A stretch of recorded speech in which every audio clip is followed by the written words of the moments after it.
Welcome into K-State Online. I'm Mason Voth, joined by Drew Galloway. Time for a weekly recruiting update for you. Because of the way things have transpired this week, we're going to put two of them together. You're getting football and basketball in one spot this week. And we'll start on the football front because we talked about it yesterday, but K-State landed LaMarcus Barber from Mill Valley. So they have their first in-state commit of the class of 2026. It is the second overall commitment. But we also know, and you alluded to it yesterday, K-State in the thick of it with DJ Ackerson, a linebacker out of the state of Oklahoma. He announced that his final three: K-State, Oklahoma State, and Tulsa. We, in the video that people were supposed to see on Tuesday, discussed that, like, hey, Tulsa's legit in this, but you still feel like K-State and Oklahoma State are the top two. And in addition to that, I think you're starting to get the vibe that K-State might have the edge in the top spot. Yeah, I think that it is a legitimate top three with Tulsa being the top three, but I can't see a world where K-State and Oklahoma State both want him and he goes to Tulsa instead. And then you dive into it a little bit more and just kind of, if you look at the vibes of kind of how his recruitment has kind of transpired, what he has said post visits for both in the update that I wrote on KSO, you kind of get the sense that K-State's probably in the driver's seat. He said that K-State showed a lot more attention to him on the visit, which did help that it was a practice, but I think that that's still something that even if K-State had him at a spring game like Oklahoma State did, they would have kind of gone out of their way to make it a priority because they like going and talking to everybody that's there. And it's kind of similar vibes to kind of a little bit how he felt after he visited Oklahoma. I know that when Oklahoma has offered him too, and he went on a visit there in the spring and told some people about how he just didn't really feel wanted at Oklahoma, and like they kind of both kind of decided to go their separate ways. So I'm kind of interpreting this as a little bit kind of like that, where he goes to Oklahoma State, doesn't really feel like he's wanted as much as he was at K-State literally the day before, because he was at K-State April 17th and 18th, went to Oklahoma State the 19th. And then sometimes you kind of get that vibe of, okay, he's announcing like he's going to make a decision soon, like right after visiting a school. He must be going to that school. I don't necessarily think that that's the case here, because I think that just with what all kind of transpired at K-State, because he was there for 2 days on an official visit, and then going to Oklahoma State might have kind of opened his eyes about like that K-State just kind of wants him more than Oklahoma State. Kind of a similar thing to, if you remember last cycle, which feels like a lifetime ago, Weston Polk actually committed to K-State on his way home from a TCU visit because of the same thing. So with that, you kind of are like, huh, is that going to happen again here? And I think that it could. Yeah, that's a good reminder on that one. You're right. It does feel like that was a while ago, because it was about this time last year that Weston Polk did that. He was an April commitment for K-State last season. So in addition to Ackerson, who will be happening sometime in the near future, he hasn't said an actual date, but he's alluded to it in a couple of different ways. Hey, it's coming in the near future. What else is there on the K-State football recruiting front for people to keep in mind, really until probably things get into June and official visit season now? Yeah, I think that the number one thing to know isn't even really like necessarily K-State related, because the On3 released some new rankings today and yesterday, re-ranking the 2026 class already. If you look at what K-State has coming on official visits, there's a lot of really, really talented kids in it. Ashton Roden is one. He's in the top 200. That's DJ Giddens' cousin, a running back from Texas. Tucker Ashford is now an industry-ranked 4-star. Savorian Martin is also an industry-ranked 4-star. Those are both guys coming in on official visits coming up. So if you look at all of that, and K-State's in a good spot with, I think, all three of them. Then you have Ian Premer, who's still settling in around that like 25th range. We think that K-State's making a little bit more of a surge, and it's still kind of that one team that's been talked about the most out of every team in his recruitment. With how small this class could be, you think that this class could still be ranked pretty similar, if not maybe a touch higher, because you might have a little bit more top end talent if they land a lot of these guys that are coming in on official visits, which obviously is a good thing. Yeah. I would encourage people to go and check it out right now. Helpful that you can go to look at all the visits upcoming, and the profiles are just right there. So you can get some insight into all those guys rather quickly. And you're right. Some serious bumps for guys that K-State is looking to be in the mix for right now. And we'll keep everybody updated on that on the football side. Now, in terms of basketball, there is transfer portal news there, because we kept kind of talking about, man, K-State, they're going to be lacking on space for guys that can actually make them better in spots that they need. Well, some of that started to sort itself out because some other guys ended up in the transfer portal, and it's happened once again. News coming Monday night that CJ Jones was going in. So K-State has now lost Buddy Rich, Doug McDaniel, Ugana Nyenso, by fall, Brendan Hazen, CJ Jones to the portal. It leaves them with, as it currently stands, 7 open roster spots. K-State will probably only use 5 of them, but we know K-State has some spots that they need to fill in.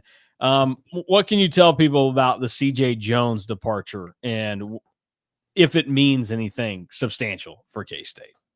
To be honest, I don't really think it means a whole lot. It's kind of not to the same extent, because I do think that CJ Jones was better last year, but it's kind of like Ugana and Yenso. Like, CJ Jones was a guy that wasn't irreplaceable. And I know that there was a lot of talk about continuity, and like we've kind of hit on it a little bit, just talking about how you can't preach continuity and then have all this happen. Well, now that continuity is out the window, K-State doesn't really gain a whole lot from bringing CJ Jones back. So for me, that it makes a lot more sense now to like mutually part ways and kind of go away from each other, because what's the point of bringing CJ Jones back? It's kind of like what we were talking about before the offseason even began, of like, you can't just bring people back just for the continuity's sake. They have to be good players. Yeah. That's the reason why good teams have continuity, is because they have good players that do good things. So of course you're going to keep them. Oh, 100%. And like that is why, like, this move for me, like it doesn't move the needle one way or the other. Like I was kind of thinking that this was going to happen as soon as Doug McDaniel entered the portal, because there was no reason to then bring CJ Jones back, who probably at best would have been maybe like your 7th or 8th guy. Yeah. If you get the guys that you want. And I think that you can replace that pretty easily and probably get even a better player, because CJ Jones was a pretty flawed player. I mean, he didn't really want to defend, even though he had the length to defend. He couldn't really shoot. He couldn't really get to the basket. But other than that, like he was okay.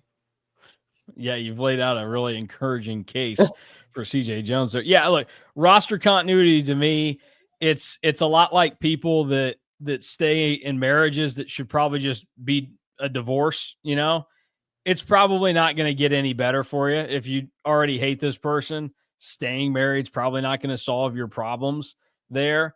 So keeping continuity there, like, you're probably still going to hate each other 2 months from now, just like you do today. You should probably just move on, get this thing figured out.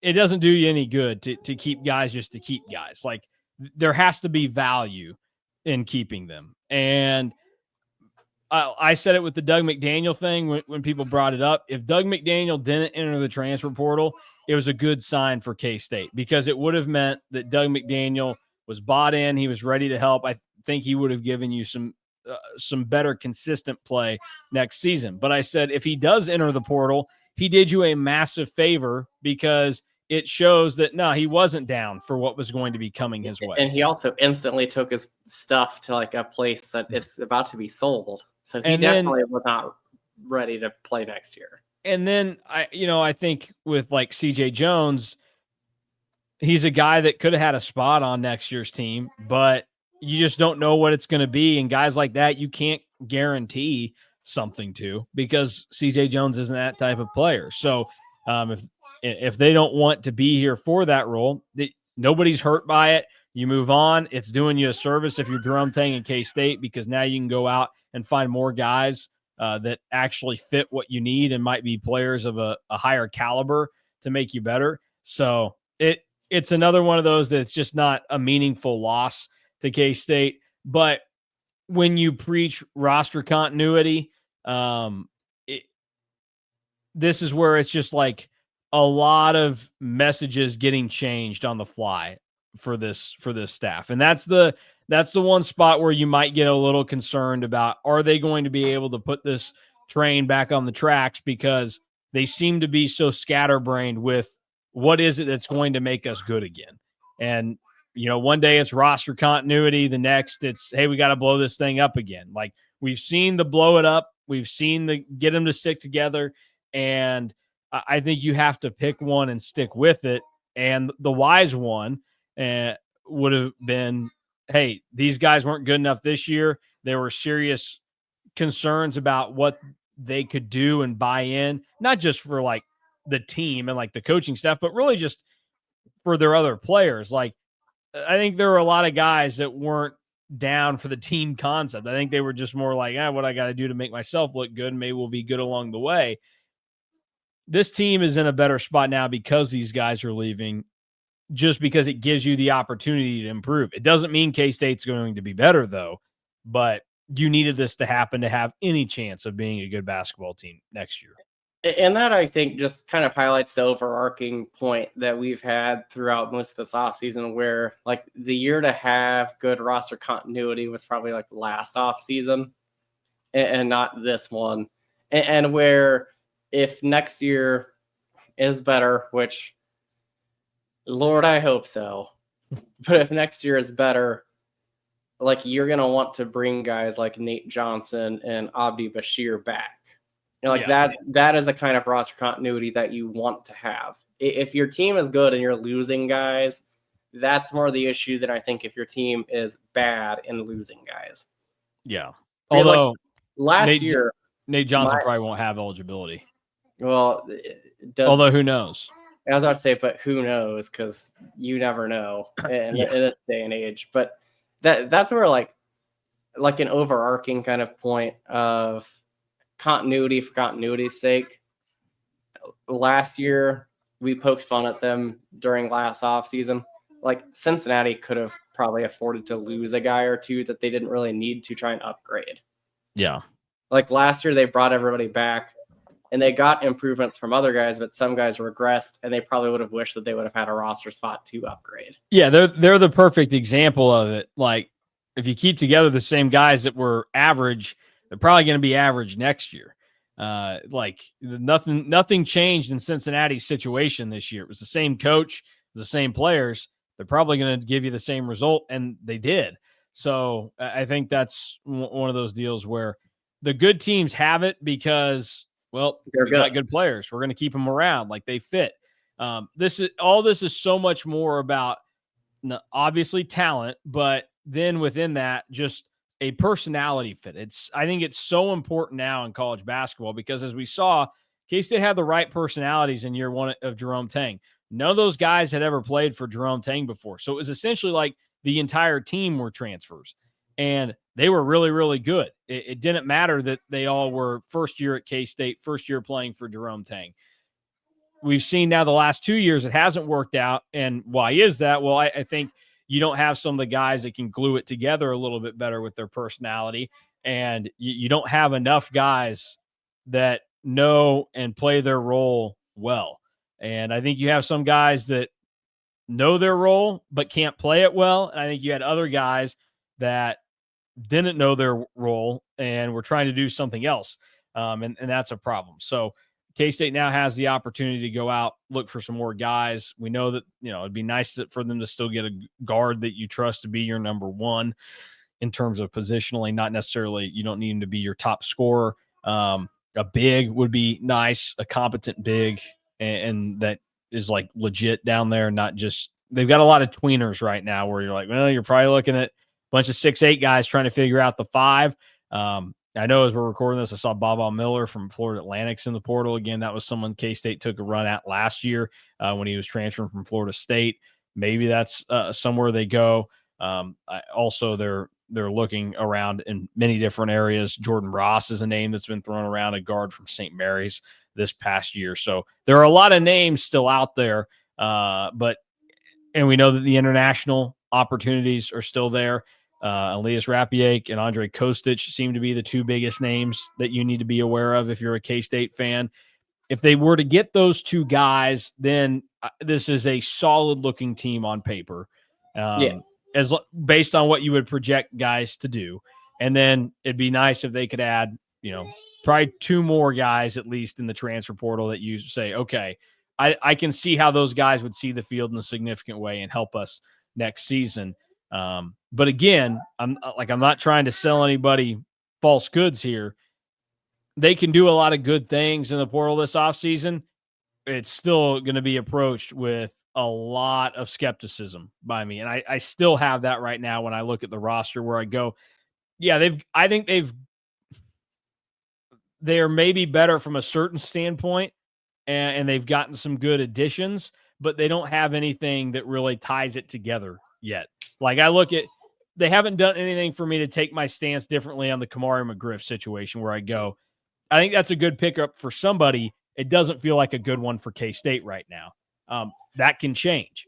Abdi Bashir, like there's a road where that doesn't work out very well. And Nate Johnson, there's a road where that doesn't work out very well. Like they've done some good things, but they're walking a tightrope right now. Yeah. And you get a couple more pieces. You get the international guys, which I'm starting to lean that I'm not sure if we're ever going to get like a definitive like post for the international guys until they're on campus. That's going to be my next guess. But it's a little bit easier right now to at least squint and see, okay, we kind of have an idea of what this could be now. Yeah.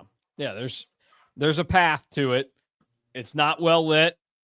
It's got some cracks in it. It needs to be fixed up a little bit, but it's there. Somebody's at least was not there. Yeah. You're just walking around in a bunch of dirt roads and stuff. But there is some pavement now for K-State basketball. We'll see if they're able to improve it anymore. So that's what we got on the recruiting update front for you right now. Before we get out of here, reminder to go to cats2ireland.com if you're still trying to get yourself over to the Emerald Isle to watch K-State and Iowa State in the 2025 Aer Lingus College Football Classic. Exactly 4 months away from kickoff of this game over there. And some news just yesterday, TCU will be the third Big 12 school in 2 years to go over there. They will be moving their home game against North Carolina next season to the Aer Lingus College Football Classic. So back-to-back years, the Big 12 will be featured in Week 0's premier game. And again, if you want to be there, experience this in the best way possible, every step of the way, cats2ireland.com has you covered. Drew, Ireland fun fact before we leave. I got a little short fun fact for today, and it's more about actually the Aer Lingus College Football Classic. The highest attended game was in 2023 between Notre Dame and Navy. 49,000 people there, with 39,000 from the U.S. and then 8,000 from Ireland, and it says 1,063 from other parts of the world. So I don't know where the other parts of the world are, but I'm going to venture that K-State Iowa State does not get to 49,000. You don't think so? I'm going to take a pretty educated guess on that.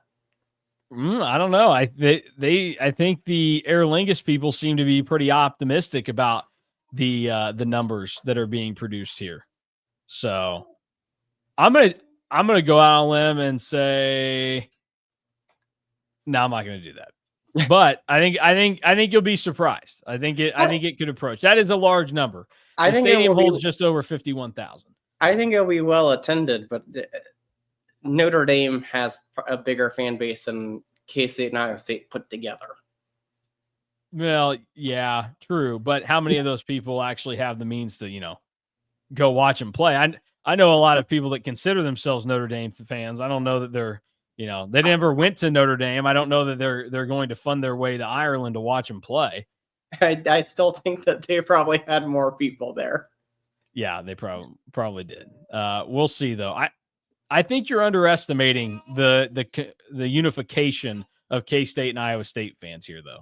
Because I mean, how many people do you think Navy brought to the game? Probably like 3,000 or 4,000 compared to Notre Dame. Yeah. I mean, So, I don't know. I'm sure Ticket Insider Scott Wildcat has some knowledge on this that he'll probably DM me or something after he hears this and be like, here's why Drew's right or you're wrong or vice versa. But we'll get out of here. That'll do it for us today. Tomorrow is April 24th. Is the NFL draft starting tomorrow? Or is that next week? Yeah, your daughter's being born on the first round of the NFL draft. Wow, I'll play the ESPN jingle when she gets yanked out on Thursday. Yeah, I will be having my second kid Thursday morning, so I will be out for a little bit. We have a pre-recorded show that will go live sometime during the day on Thursday. It's me, Drew, the previously mentioned Scott Wildcat, and KSU fan talking KSU logos over history. So that was a fun show. A visual one. So if you're listening to the podcast, you're going to have to suck it up and go watch the YouTube. I mean, I guess I can put it up and you can listen to it, but you're going to be disappointed when you're not able to actually see the logos. So I would go and watch that.